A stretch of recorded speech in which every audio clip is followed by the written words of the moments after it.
በግንኙነት ጊዜ ብልቴ አይቆምም ብላችሁ ከማለታችሁ በፊት ማየት ያለባችሁ ነገሮች ልንገራችሁ። በመጀመሪያ ደረጃ ለግንኙነት የሚያነሳሳችሁ ነገር ካያችሁ በኋላ ወይም ከተነካችሁ በኋላ ብልታችሁ ይቆማል ወይ የሚባለው ነገር ማወቅ አለባችሁ። ሁለተኛ ደግሞ ጥንካሬ አለ ወይ? ጥንካሬ ለማግኘት ባይ ዘ ወይ ማለት ነው ሰዓት ይፈጅበታል። ኦኬ ከ3 ደቂቃ እስከ 5 ደቂቃ ድረስ ይፈጃል ማለት ነው። ጥንካሬ አገኛ የምንለው ምንድነው? ወደ ሴት ብልት ለመግባት የማይከብዳችሁ ከሆነ ወይም ሴት ብልት ጋር ሲደርስ የሚልፈሰፈስ ከሆነ ወይም ቀጥታ መግባት የሚያቅተው ከሆነ የዛን ጊዜ የብልት መልፈስፈስ አለባችሁ ማለት ነው። ሶስተኛ ደግሞ ጠንካራ ሆኖ ከቆመ በኋላ እስከ መቼ ድረስ ያገለግላል? አንዳንድ ወንዶች ጠንካራ ሆኖ ከቆመ በኋላ ወደ ሴት ብልት ውስጥ ሊገቡ ሲሉ የመልፈስፈስ ባህሪ ያለው፣ አንዳንድ ወንዶች ደግሞ ይገባሉ ትንሽ እንቅስቃሴ ካደረጉ በኋላ እራሳቸው ሳይጨርሱ ብልታቸው ይፈሰፈሳል ማለት ነው። የዛን ጊዜ ጠዋት ላይ ይቆማል ወይም አይቆመውም የሚባለው ነገር አንድ ላይ ካየን በኋላ ሳይኮሎጂካል የሆኑ ነገሮች፣ ደም ላይ ያሉ ችግሮች፣ ደም ስር ላይ ያሉ ችግሮች፣ ነርቭ ላይ ያሉ ችግሮች፣ ጡንቻ ላይ ያሉ ችግሮች ሊኖሩ ይችላሉ። መታችሁ ቼክ መደረግ ትችላላችሁ። በማንኛውም የብልት አለመቆም ችግር መታከም ከፈለጋችሁ ባዮ ላይ ባስቀመጥኩት ስልክ ቁጥር እየደወላችሁ ቀጠሮ ማስያዝ ትችላላችሁ። በሬ ሁሉ ጊዜ ክፍት ነው። አልኮል አልጋ ላይ ጎበዝ ያደርጋል ወይ? በዚህ ቪዲዮ ብዙ ወንዶች ግንኙነት ከማድረጋቸው በፊት አልኮል ይጠቀማሉ። ያም አልጋ ላይ ጎበዝ ያደርገኛል ወይም ፐርፎርማንሴን አሪፍ ያደርጋል በሚል ነው የሚጠጡት ማለት ነው። አልኮልና የአልጋ ላይ ፐርፎርማንስ ግንኙነታቸው ምን ይመስላል የሚለው በዚህ ቪዲዮ ነግራችኋለሁ። በሴቶች ምን ይመስላል፣ በወንዶች የሚለው እስከ መጨረሻው ተከታተሉ ማለት ነው። እንግዲህ በሴቶች 1 ወይ 2 ቀለል ያለ አልኮል ያለው መጠጥ ሲጠጡ ፍላጎታቸው ትንሽ ይጨምራል። ነገር ግን ችግሩ ምን መሰላችሁ? ፍላጎታቸው ይጨምርና ወደ ብልት የሚሄደው የደም ፍሰት ስለሚቀንስ ብልታቸው ለግንኙነት ዝግጁ አይሆንም ወይም በቂ ፈሳሽ አይኖራቸውም። በተለይ በዛ ያለ አልኮል ሲጠጡ ማለት ነው። ይሄ ምን ያስከትላል? ብልቱ ለግንኙነት ዝግጁ ካልሆነ ድርቀት ይኖረዋል፣ ህመም ሊኖረው ይችላል። እንደገና ደግሞ ኦርጋዝም ወይም ደግሞ የእርካታ ጫፍ ላይደርሱ ይችላሉ ማለት ነው። ከደረሱም በጣም ረጅም ሰዓት ከ30 ደቂቃ በላይ ሊቆይባቸው ይችላል ማለት ነው። ምንም እንኳን አልኮል ዲስኢንሂቢተሪ ወይም ደግሞ ጭንቀት ነገሮችን ለጊዜው ትንሽ የሚቀንስና ስሜትን ትንሽ ከፍ ቢያደርግም በኋላ ላይ ከግንኙነት የምናገኘውን ደስ የሚለውን ስሜት ይቀንሰዋል ማለት ነው። ዞሮ ዞሮ ከጥቅሙ ጉዳቱ ይበልጣል ማለት ነው። በወንዶች ደግሞ አልኮል የታወቀ የስንፈተ ወሲብ ምክንያት ነው ማለት ነው። በተመሳሳይ አልኮል ወደ ወንዶች ብልት የሚሄደውን የደም ፍሰት ይቀንሳል። ያው ብልት ቀጥ ብሎ የሚቆመው በደም ሲሞላ ነው። ያንን ሲቀንሰው ብልት ጥንካሬ ያጣል ማለት ነው። ኢሬክታይል ዲስፋንክሽን የምንለው ያለመቆምና ከዛ ጋር የተያያዙ ስንፈተ ወሲብ ችግሮችን ያስከትልበታል ማለት ነው። ይሄ በሁለት መንገድ ነው። አንደኛ አልኮል ቀጥታ ወደ ብልት የሚሄደውን ደም ፍሰት ስለሚቀንስ ነው። ሁለተኛ አንጂዮቴንሲን የተባለ ኢንዛይም በማመንጨት ይሄም እንደዚሁ ስንፈተ ወሲብ ሊያመጣ ስለሚችል ነው ማለት ነው። ስለዚህ ምንም እንኳን 1 ቢራ 2 ቢራ አልፎ አልፎ ሲጠጣ እንደዚህ አይነት ስሜት ከፍ ሊያደርግና የተወሰነ ጭንቀትን በመቀነስ ፐርፎርማንስ የተወሰነ ኢምፕሩቭ ሊያደርግ ቢችልም በረጅም ጊዜ እና በተከታታይ ብዙ አልኮል ሲወሰድ ያው ስንፈተ ወሲብ በሴቶችም ኦርጋዝሚክ ዲስፋንክሽን ማለትም ያለመርካት ችግር ያመጣል። ከዛ ጋር የተያያዙ ሌሎች ችግሮችንም ያመጣል። በወንዶች ደግሞ ስንፈተ ወሲብ ያስከትላል ማለት ነው። ስለዚህ አልኮል የምትጠቀሙ ወንዶች በረጅም ጊዜ ጤናችሁን እየጎዳችሁት ነው። አሁን ላይ ትንሽ የምታገኙት ጥቅም በኋላ ላይ ብዙ ዋጋ ታስከፍላችኋለች። አልኮልን በተመለከተ እንድታቆሙ ነው መመክራችሁ ማለት ነው። ኪግል ኤክሰርሳይዝ ዩቲዩብ ገቡ፣ ጉግል ብታረጉ በጣም በርካታ አይነት አሰራርና በጣም በርካታ ቴክኒክ ይነግራችኋል። እኔ በዚህ ቪዲዮ የምነግራችሁ ግን ለስንፈተ ወሲብ ወይም ብልት አልቆምም ለሚላችሁ ወንዶች እና ደግሞ ቶሎ መጨረስ ስለሚያስቸግራችሁ ወንዶች ኢፌክቲቭ የሆነ ወይም ውጤታማ የሆነውን የኪግል ኤክሰርሳይዝ አይነት ቴክኒክ ነው የምነግራችሁ። በጣም ቀላል ነው ለመስራት። ቤት ቁጭ ብላችሁ ትችላላችሁ፣ ቢሮአችሁ ቁጭ ብላችሁ ትችላላችሁ፣ ተኝታችሁ ትችላላችሁ። ይሄን ለማድረግ የሚጠበቅባችሁ 2 ነገር ብቻ ነው። አንደኛው የፊንጢጣችሁ መውጫ ወይም ደግሞ የሰገራ የሚወጣበት ቫልቭ ነው፣ ስፊንክተር እንለዋለን። ያንን ማኮማተር ነው። ያንን ሰገራ ስትይዙ፣ በሰው አጠገብ ፈስ እንዳያመልጣችሁ ስትይዙ የሚሰማችሁ ስሜት ነው። ሌላኛው ሽንት ስሸኑ የሆነ በድንጋጤ በሆነ ምክንያት ሽንታችሁን ማቋረጥ ብትፈልጉ የምትጠቀሙት ጡንቻ ነው። ሽንትን መሽናት ማቋረጥ የምትጠቀሙት ጡንቻ ነው።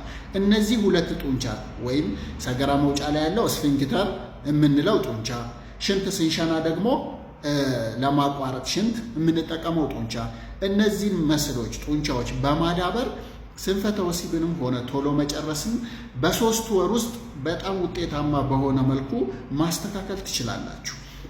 እንዴት መሰላችሁ? ቀላሉ ቴክኒክ ወይ በጀርባችሁ ተኝታችሁ ወይ ተደላድላችሁ ቁጭ ብላችሁ ሽንትና ሰገራ በአንድ ጊዜ እንደመያዝ ኩምትር ታረጉታላችሁ።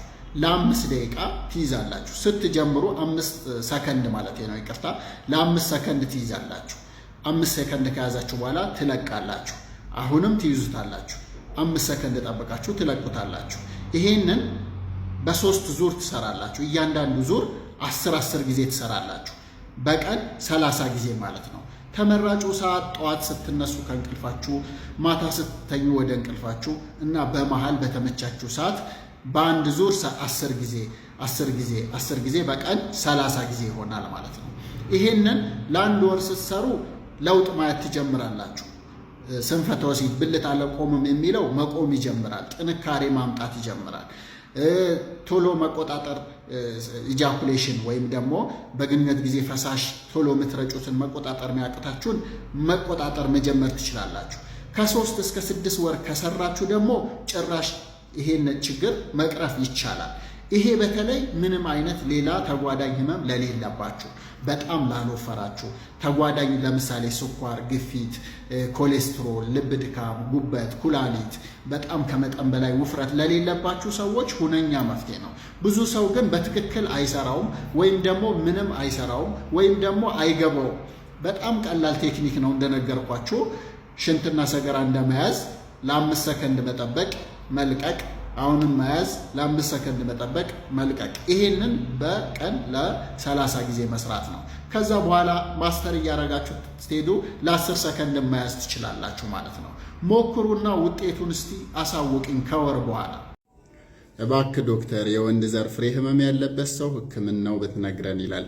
የወንድ ዘር ፍሬ ህመም ካለው ህክምና ያስፈልገዋል ማለት ነው። አንደኛው ህክምና አንቲባዮቲክ ወይም ደግሞ የተለያዩ ባክቴሪያ የምንላቸው ተህዋሶች አሉ።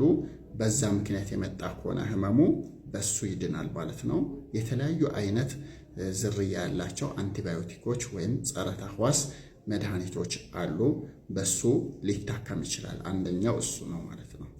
ሁለተኛው ደግሞ ሰርጀሪ ነው። ሰርጀሪ የሚያስፈልገው ፔኑ ወይም ህመሙ የመጣው የዘር ፍሬው ተጠምዝዞ የደም ፍሰት ወደዛ እንዳይሄድ በማድረግ ከፍተኛ የሆነ ህመም ሊያመጣ ይችላል። በዛ የመጣ ከሆነ ወዲያው በአጣዳፊ በድንገተኛ ኦፕራሲዮን ተደርጎ መመለስ ይኖርበታል ማለት ነው የተጠማዘዘው። አለበለዛ የዘር ፍሬው ይሞትና ያው በኦፕራሲዮን መወገዱ አይቀርም ማለት ነው። ስለዚህ እንደዛ እንዳይፈጥር ማንኛውም የዘር ፍሬው ህመም ያመመው ሰው በፍጥነት ሐኪም ጋር መታየት አለበት። ምክንያቱም ኦፕራሲዮን የሚያስፈልገው ነገር ሊሆን ስለሚችል ማለት ነው። በሶስተኛ ደረጃ እረፍት ማድረግ ነው። እረፍት ማድረግ ሲንቀሳቀስ ስለሚያም፣ በተለይ ደግሞ ከባድ እረፍት ስራ ሲሰራ ሊያም ስለሚችል እረፍት ማድረግ፣ ከዛ ማስታገሻ መውሰድ። ማስታገሻ ህመሙን ለመቀነስ ይረዳል። ከዛ በተጨማሪ ደግሞ አይስ ፓክ ወይም ደግሞ በረዶ በፎጣ ጠቅልሎ እዛ አካባቢ በማድረግ ህመሙን ማስታገስ ይቻላል። ጠያቂያችን በደንብ እንድታውቀው የምፈልገው ግን ማንኛውም የዘር ፍሬ ያመመው ሰው በቶሎ ሐኪም ጋር መሄድ አለበት። ምክንያቱም ድንገተኛ የሆነ የዘር ፍሬ ህመም ከኢንፌክሽን ሊሆን ቢችልም፣ ነገር ግን ከተጠመዘዘ በአጣዳፊ ወዲያው በ6 ሰዓት ውስጥ ኦፕራሲዮን ካልተደረገ ሰዓት በቆጠረ ቁጥር የመሞት እድሉ እና ከዛ እሱን ተከትሎ የሚመጡ ችግሮች ደግሞ እንዳሉ ስላሉ ያንን ማድረግ ይኖርበታል ማለት ነው። ይህን ይመስላል። ተጽዕኖ ያሳድራል የሚለውን በምሳሌ ላስረዳችሁ። አንደኛው ምሳሌ ምን መሰላችሁ? የሆነ ወንድ አልጋ ላይ ድክመት ይገጥመዋል። ድክመት ሲገጥመው ባለቤቱ ወይ ፓርትነሩ ጓደኛው ልትሆን ትችላለች፣ ይሄን ነገር መመርመር አለብህ፣ መታከም አለብህ፣ ድሮ ያልነበረ ነው፣ ይሄ ከችግር ጋር የተያያዘ ሊሆን ይችላል ብላ ሐኪም ቤት ትወስደዋለች። ሐኪም ጋም ሲቀርብ ሲመረመር ወይ ስኳር፣ ኮሌስትሮል ወይ ግፊት ይኖረውና ያንን ነገር እንዲስተካከልና ለሱም ደግሞ መድኃኒት ይታዘዝለታል። ይህንንም መድኃኒቱን በስነ ስርዓት እንዲወስድ ታደርገዋለች፣ ታበረታተዋለች። ጥሩ ምላሽ ይሰጣል ለመድኃኒቱ።